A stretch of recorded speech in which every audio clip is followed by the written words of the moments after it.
Welcome to stop number 2 on the Harris Ave Shipyard virtual tour. I'm Eleanor Hines, nurse on Baykeeper, lead scientist with resources. For this stop, we are standing just inside the gate. If you are at the site, you can look through the locked gate to see the area that we will be talking about.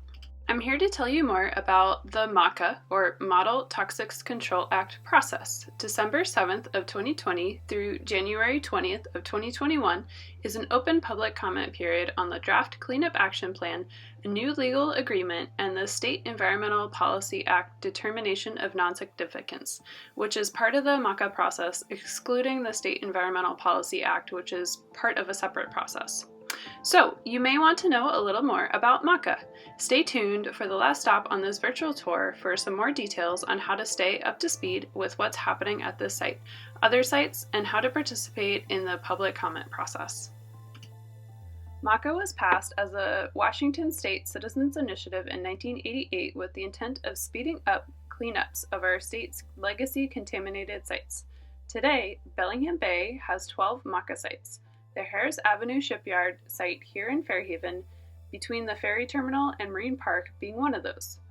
The MTCA process starts with what's called site discovery. Someone has to first identify that a property may be contaminated and report it to the Washington Department of Ecology. Ecology then conducts what's called an initial investigation to evaluate the potential risk of human health and the environment based on exposure potential and severity of the hazard. For example, was the reported oil sheen the result of a leaking underground storage tank, or was it just a few drops of oil spilled? The initial investigation determines if or what further steps may need to be taken if there is a human or environmental risk. The next step, or steps, is then to conduct a remedial investigation to determine the nature and extent of contamination and define the site. Next, a feasibility study is conducted to evaluate cleanup options for the site. These steps combined are referred to as the RIFS.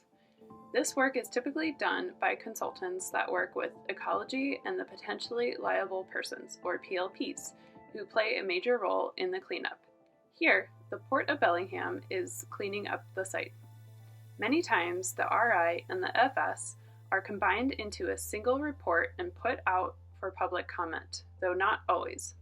The RI looks at the nature and extent of contamination, i.e., where the contamination is located and may have traveled to, as well as the potential impacts to human health and the environment.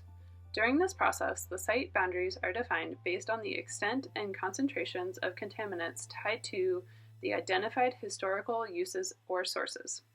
Here, the contamination was determined to be derived from historical processes involved with various boatyard and industrial practices that were discussed in the previous introduction video.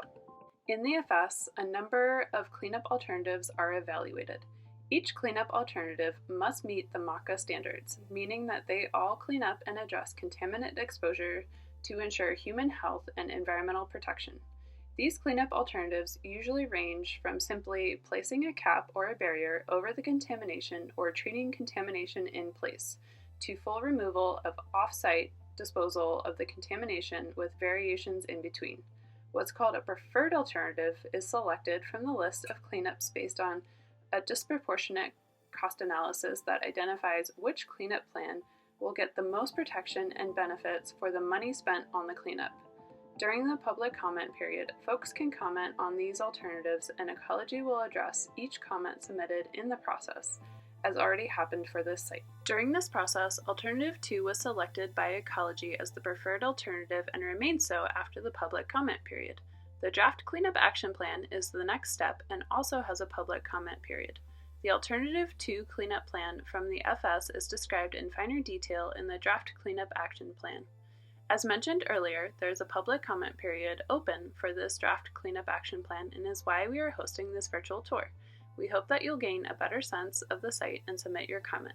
John Gunther from the Department of Ecology and Brian Guron from the Port of Bellingham will talk more about what the Cleanup Action Plan entails in the upcoming stops on this tour.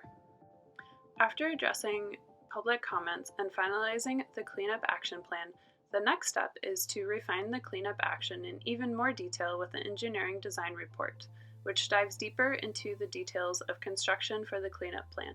Following the engineering design report is the actual cleanup, where construction happens on site to get the site cleaned up. The final cleanup will be done under another legal agreement, which will also be available for public review and comment. Once the site has been cleaned up, monitoring and site use controls are then implemented.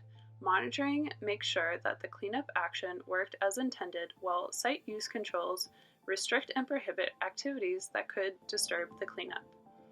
And finally, periodic reviews, typically every 5 years after the cleanup, are done to ensure the cleanup continues to meet MTCA standards and requirements. These periodic reviews are also open to the public for review and comment. If these are met, then the next step is to remove the site from the hazardous site list. Also noteworthy to cleanups, though a separate rule from MTCA, is the Sediment Management Standards, or SMS.